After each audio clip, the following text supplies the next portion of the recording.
What's up, everyone? It's Paul here. Welcome back to the channel. This week's video is going to be about a process or a medium that I used to use a lot. And I have some videos early on in the archives about this, but I've been using it again and I've had such great results that I figured, let's do a video. So this video is about propagating and growing plants in perlite. Okay, so here we are, and I kind of lied a little bit, a little fib. In addition to what I'm going to show you with the perlite, I'm also going to show you, I have an unboxing that I'm about to do. I took these out of the box, but I haven't taken them out of their wrapping. But these are some new plants that I got. I'll show you what they are. I don't even remember what they are, to be honest with you, because I'm constantly getting some new stuff in. But, I'm going to show you that too, so that'll be fun. But first, let's get started with what the main part of this video is about, and that is perlite.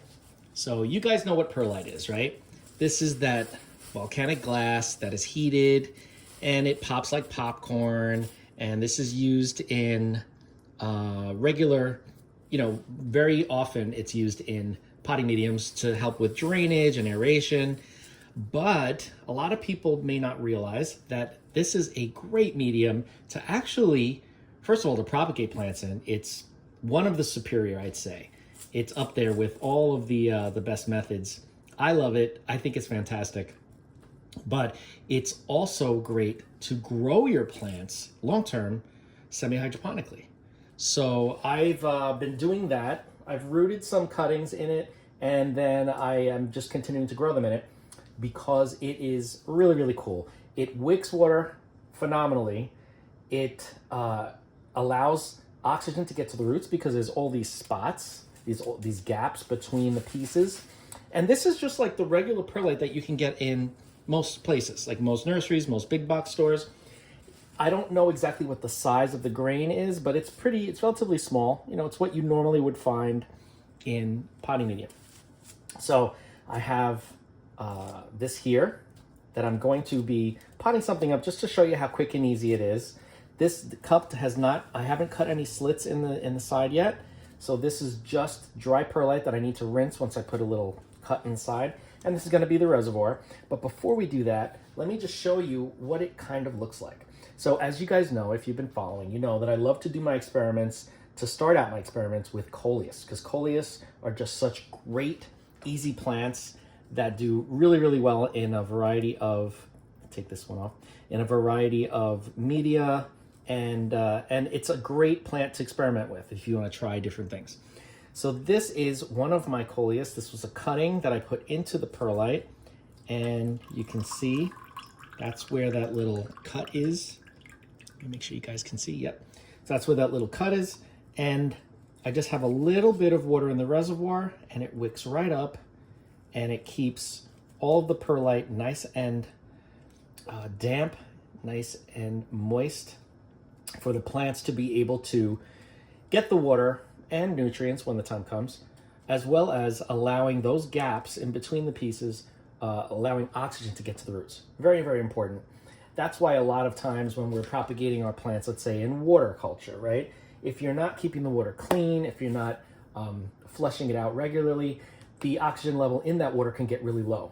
And then the roots start to die off with the anaerobic bacteria and activity that happens. And that's when you get root rot. That's when you're like, oh, why can't I propagate this plant? It's dying. It's because just water alone, unless you're keeping up with it, it's possible, obviously, you've seen in my channel, but unless you're keeping up with it, it's much easier to get a root rot situation in something like water culture rather than something that will keep air pockets and maintain oxygenation of the roots. That's another reason why acrylic works so well, the acrylic yarn that I use, because I make the chains out of the yarn and there are trapped bubbles, trapped air in between all of those chains of the yarn.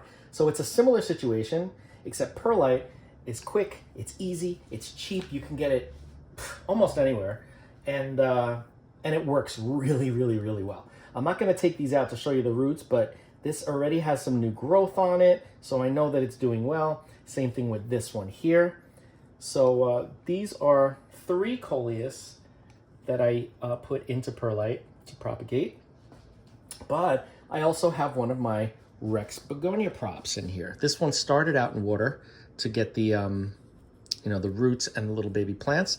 And then I just potted up in here. It has not even blinked. It is just continuing to grow. These little baby leaves are getting bigger by the minute. Not really by the minute, but you know what I mean. And then I also have another type of rhizomatous begonia. This was a baby that I had ordered, and I had it in water, and I'm just like, let me put it into some perlite, and it's doing great. So as you can see, as long as, this reservoir I'm gonna have to fill up soon. You can see it's running a little bit low, but all you really need is a little dish, you know what I mean? Because this wicks up water so well that, that's really all you need. So let me get a cutting from somewhere. Let's see.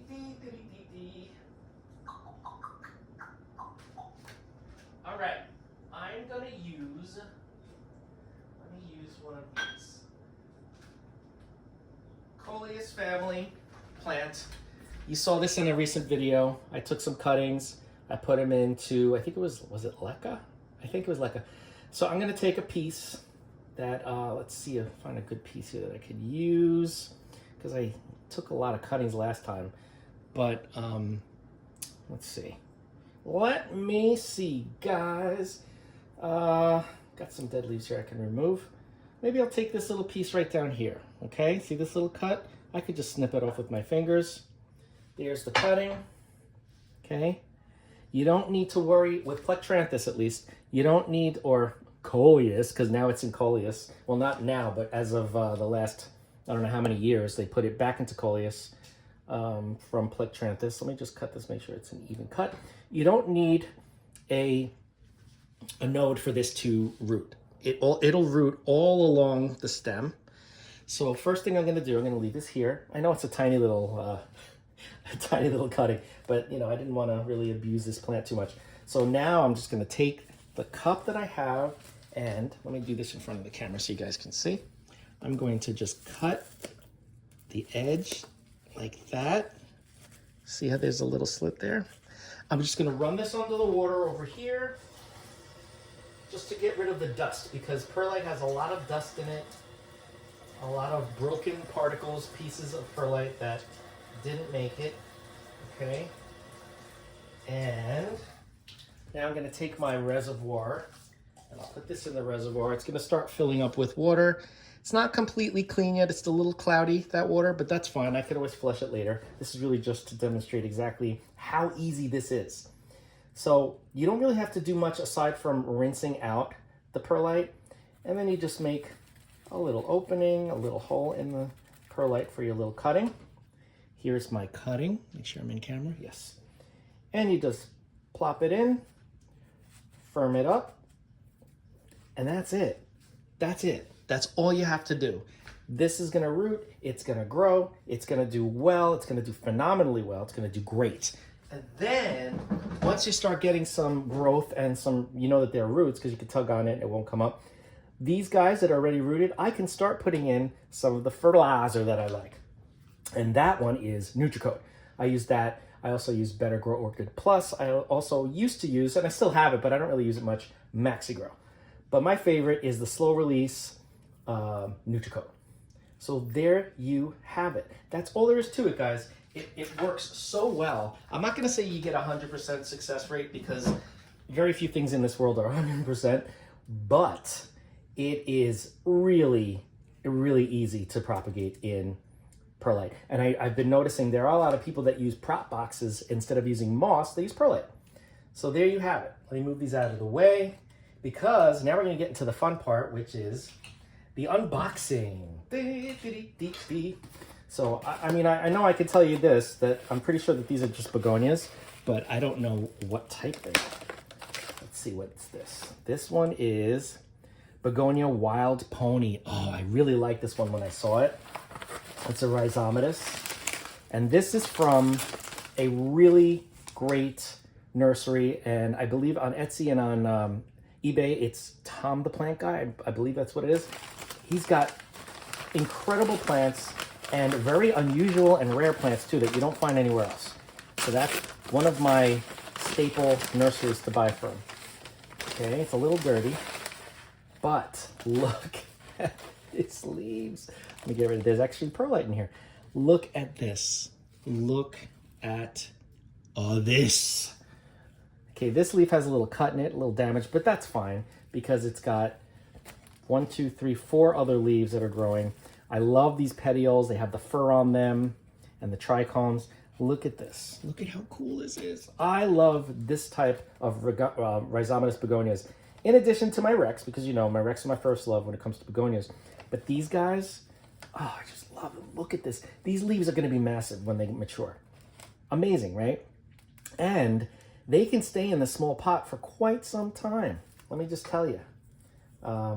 Yeah, because I still have some plants that I've gotten from, I don't know how many months ago that I still have in these small pots, and they're doing great. As long as you don't let them dry out too much, they're doing great. Look at this piece of perlite that came with it. This is a huge piece of, this is a chunky perlite. Mine are the regular grain size. But anyway, move this out of the way. I'll put this one back here so you guys can admire it like I'm gonna do in a little while. Next one we've got, let's see what this is. It's like the holidays, Christmas time. Oh, this is one of my favorites. This is Begonia Immense. All right. Joe, if you're watching, this is it. This is it. He and I both love begonias, especially rhizomas. So let's take a look and see. This is a baby, obviously. It's not a huge plant, but this is a racinifolia, I believe, that gets really, really big, and that's why it's called immense. Look at these beautiful leaves. Look at this. I love the color too. It's like an apple green. There's also a variety of this that's red, or it has a lot of red highlights in it. That one wasn't available, and I'm fine with that because this is really all that I need. Look at how beautiful this is. This plant is phenomenal. I love this. This is going to be a fun one to watch grow. And propagate, of course. And of course, when I propagate, I'll probably use my perlite method. Look at that. Oh my God. I'm excited. I know I got to calm down, but I can't. This is like my favorite thing to do. All right. And the third and last, another begonia. Imagine that. This is Begonia Marley, it's called. I don't remember what this looks like. It looks like it's slightly smaller than the others. But let's take a look. I'm sorry if my arms are in the way, guys. I can't keep looking to see if you guys can see it. I'm just too excited. All right, here we go. I need to calm down a little bit. All right. Ooh, oh, this is a Rex. I had forgotten that I ordered another Rex. Look at this beauty. Look at this. This has one of those escargot swirls. Look at that. Oh my God. I can't stand this. I can't stand this, guys. I am in love. All three of these I'm in love with, let's be honest. But look at this. Traditional Rex backing of the leaves with the green and the red, but it's got silver, it's got the extra curls, it's got the maroon edging, lots of teeth, furry petioles. It's just like my thing, you know what I'm saying? It's my thing. So look at this. Look at this. Incredible, right? I'm telling you, this is an awesome, awesome nursery. And if I need begonias, this is the first place I look, okay? And I'm not like working with him or anything like that. I'm not working with the company, but it's definitely worth mentioning because they have phenomenal plants. So I believe it's Tom the Plant Guy, something like that. Yeah, so, oh my God, look at this. Is such a beauty. I can't stand it. All right. I need to relax, I need to calm down, and I need to clean these guys up. I'll check and see if they need some water. I might water them, I might not, depending, but I'm just gonna let them acclimate for a while, but I just like want to look at them. I just want to look at these guys. These are just I'm telling you, aside from Coleus and Plectranthus, same thing, begonias, rhizomatous and Rex in particular are my favorites. My favorites. Look at this. So proud and happy. I'm so glad. All right. And maybe it's Tom the Plant Man. I can't remember. Anyway, if you have any questions about any of these plants or about the perlite propagation / semi-hydro growing method, reach out. We will talk. I will fill you in on everything that I know from my own experiences, but there's a lot of information on this on the web as well. So you can also do a Google search and get some more information that way. But if you want to know firsthand, I'll tell you exactly what works for me, what hasn't worked for me when it comes to perlite. I mean, most things work, but yeah, we could definitely talk about it because I definitely think it's a viable way to propagate and grow, not just propagate. People usually propagate in perlite, and a lot of times they'll then remove it and put it in soil. I like to keep them in perlite as long as you have a nice heavy pot that you're going to put them in, and you have a big reservoir that the water can continuously wick up, and then you could fill the reservoir. But that's just me. I like semi-hydro. I'm really anti-soil, not because I hate soil for any other reason than sometimes, you know, the plants will rot if the soil isn't a good quality, but also because if you keep it damp, you get those gnats, those fungus gnats that make me want to just rip my skin off. Not really, but you know what I mean. So anyway, let's talk about it. We'll talk about propagation and semi-hydro and rhizomatous and rex begonias.